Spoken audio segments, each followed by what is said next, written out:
उजनी धरण प्रशासनाने दुपारी एक मोठा निर्णय घेतला आहे। तो निर्णय काय आहे, तसेच उजनी धरणाची आज शनिवार 24 ऑगस्ट 2024 रोजी धरणाची स्थिती काय आहे हे आपण या व्हिडिओच्या माध्यमातून पाहूयात। त्याआधी आपण जर आमच्या हॅलो बळीराजा या चॅनलला सबस्क्राइब केला नसाल तर सबस्क्राइब करा, जेणेकरून आमचे अपडेट तुम्हाला लवकर मिळतील। पूर नियंत्रणासाठी उजनी धरणाच्या विसर्गात आज दुपारी मोठी वाढ करण्यात आली आहे।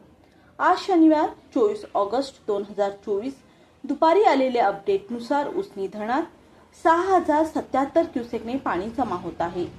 उजनी धरणात 120.59 टीएमसी पाणीसाठा जमा झाला आहे, तर यातील उपयुक्त पाणीसाठा हा 56.93 टीएमसी इतका आहे। उजनी धरण 106.26% भरलं आहे। उजनी धरणामधून 16,600 क्युसेकने पाणी सोडलं जात होतं। त्यात अचानक दुपारी 12 वाजता वाढ करण्यात आली। दुपारपासून उजनी धरणामधून 21,600 क्युसेकने पाणी सोडलं जात आहे।